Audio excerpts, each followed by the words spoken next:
ओम शांति सभी भाई बहनों को।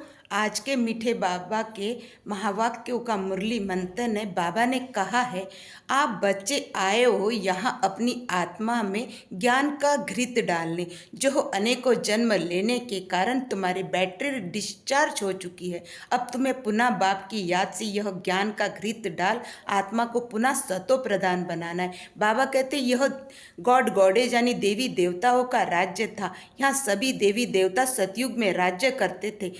अब काम विकार की अग्नि से भस्म हो गए हो। पुनः बाबा तुम्हें यहाँ से पवित्र बनाकर सतयुग का मालिक बनाने के लिए आए हैं। यह नॉलेज बाबा स्वयं आकर देते हैं। बाबा कहते हैं यह शिव की बारात है और तुम सारी मेरी सजनियाँ हो, तुम मेरे सारे बच्चे हो। जैसे मधुमक्खी के छत्ते के साथ उसकी रानी सभी मधुमक्खियों को एक साथ झुंड बनाकर लेके जाते हैं, वैसे ही मैं तुम अविनाशी आत्माओं का अविनाशी पिता तुम आत्माओं को झुंड बनाकर इस कलयुगी तमो प्रधान दुनिया से सतयुगी नई सृष्टि में ले जाने के आया हूँ। मगर सभी सीता आत्मा है, मेरे को मुझे ही पुकारती है और मेरी ही याद में रहते हैं। तो बाबा कहते संपूर्ण पवित्र बने बिना तुम इस सृष्टि से वापस जा नहीं सकते। बाबा यह नॉलेज स्वयं आकर बताते हैं कि मैं ही इस सृष्टि का बीज रूप हूँ। मैं ही पीछे जो ब्रह्मा बाबा दिख रहे हैं, इनका यह 60 वर्षीय शरीर मैं लोन पर लेता हूँ और इन्हीं के द्वारा इस सृष्टि की पुनरावृत्ति करता हूँ। यह सृष्टि जो जर्जरी भूत हो चुकी है, सभी आत्माएं अपने जन्मों को भूल चुके हैं, उन आत्माओं में पुनः ज्ञान का घृत डालता हूँ। यह ब्रह्मा के द्वारा इस सृष्टि की उत्पत्ति कराता हूँ। यह ब्रह्मा के 60 वर्ष शरीर में आकर मैं यह ज्ञान सभी मनुष्य आत्मा को देता हूँ। यह ज्ञान मैं जानवरों को तो दे नहीं सकता, मनुष्य को ही दूंगा ना। यह नॉलेज सबको आप बच्चों को पहुँचाना है। बाबा कहते हैं कि तुम अजर अमर अविनाशी आत्मा हो। आत्मा कभी मरती नहीं, घटती नहीं, जलती नहीं, बुझती नहीं। मैं भी कभी भी विनाश नहीं होता। मेरा ना जन्म होता है ना मृत्यु होती है। मैं जन्म मरण से न्यारा हूँ।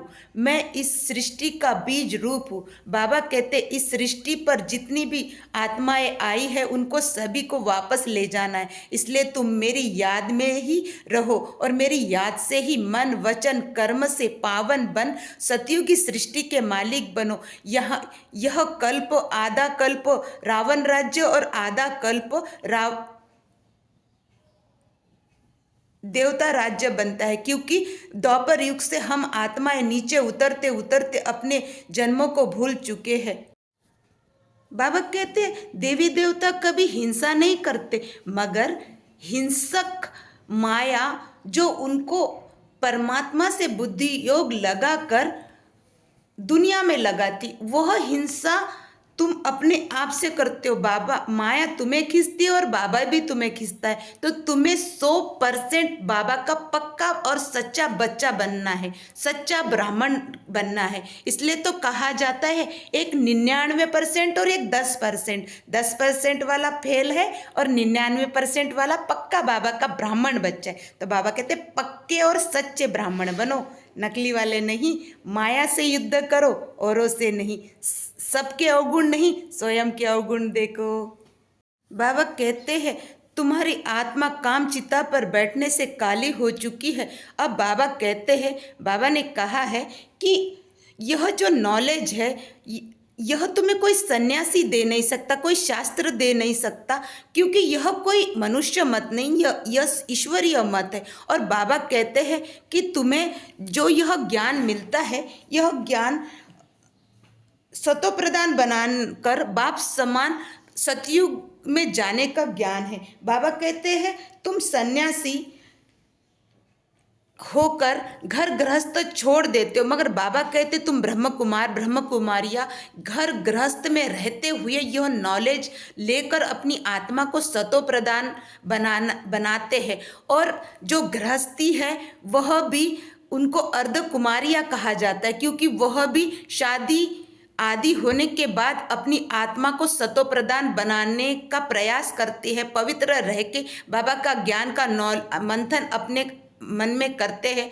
और फिर बाबा यह भी कहते हैं कि कोई मरता है तो कहते हैं वह स्वर्गवासी हुआ, इसका मतलब तुम इस नर्क में पड़े हो, और बाबा इस नर्क की दुनिया से तुम्हें ऊपर उठाकर स्वर्ग में ले जाते हैं, तुम्हारी आत्मा को सतो प्रदान बनाते। इसलिए हमारी आत्मा का साजन एक परमात्मा शिव है। इसीलिए सन्यासी जब उनको इस दुनिया से वैराग आता है तो वह घर बार छोड़कर, विकारों को छोड़कर सन्यास लेते हैं। मगर बाबा कहते तुम्हें घर गृहस्थ में रह के, सबके बीच में रहते हुए इस वाइट चोले को काला नहीं होने देना है और सतो प्रधान बनकर विश्व का मालिक बनकर दिखाना है। ओम शांति।